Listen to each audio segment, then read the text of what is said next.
أجمعين. أما بعد, Bapak Ibu kaum muslimin sidang jamaah salat zuhur yang dimuliakan Allah Subhanahu wa taala. Bersyukur kita kepada Allah dengan mengucapkan alhamdulillahirabbil alamin. Bersalawat kita kepada baginda Rasul dengan mengucapkan Allahumma shalli ala sayyidina Muhammad wa ala ali sayyidina Muhammad. Bapak Ibu kaum muslimin dan muslimat sidang jamaah salat zuhur yang dimuliakan Allah Subhanahu wa taala. Beberapa waktu yang lalu kita sudah membahas beberapa teman setan yang akan menemaninya dari dunia sampai akhirat. Maka ada 10. Maka di antara yang sudah kita bahas 6. Di antaranya yang pertama hakimun jahil, hakim yang curang. Yang kedua ghaniyun mutakabbir, orang kaya yang sombong. Yang ketiga tajirun khain, pedagang yang curang. Yang keempat syarbul khamar, orang yang suka minum khamar. Yang kelima al-qattat, tukang fitnah. Yang keenam sahibur riya, orang yang suka riya dalam beramal ibadah. Sekarang kita akan membahas yang ke-7. Insyaallah kita akan tuntaskan sampai ke-10. Yang ke-7 itu adalah akilu malil yatim, orang yang suka memakan harta anak yatim. Bapak Ibu yang dimuliakan Allah Subhanahu wa taala, adalah kewajiban bagi kita bersama untuk menyantuni dan memelihara, untuk memperhatikan anak yatim. Sebab anak yatim bisa menjadi jembatan kita untuk menuju ke dalam surga. Akan tetapi bisa juga menjadi jembatan menuju ke dalam neraka. Maka orang yang tak memperhatikan anak yatim, orang yang menghardik anak yatim, dijelaskan di dalam Al-Quran, orang itu mendustakan agama, tidak beragama. Ara'aital ladzi yukadzibu bid-din, fadzalikal ladzi yad'ul yatim.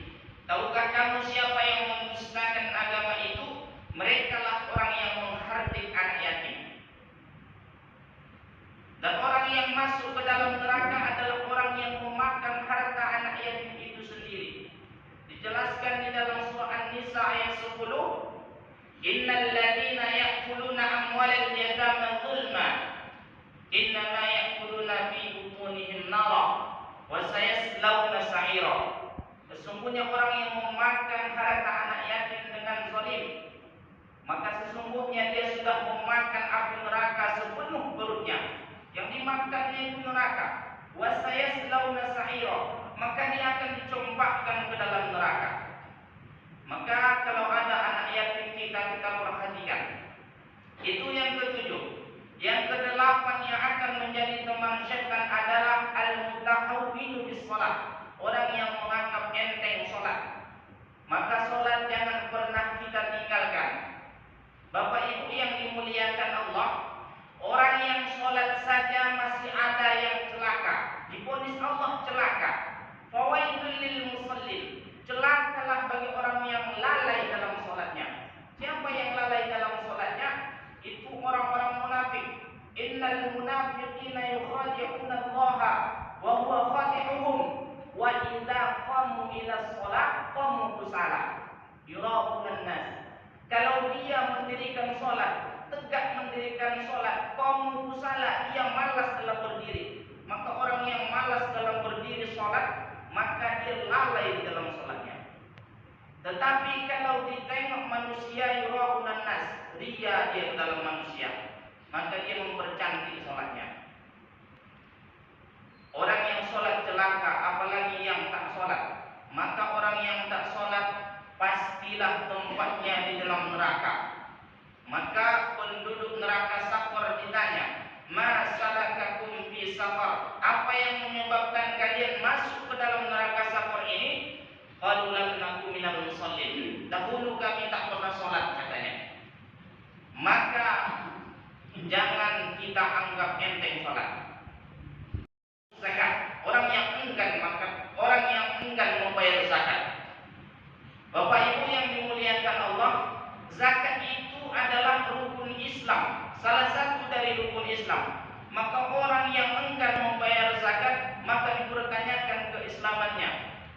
maka besar ancaman Allah kepada orang-orang yang tak mau mengeluarkan hartanya di jalan Allah.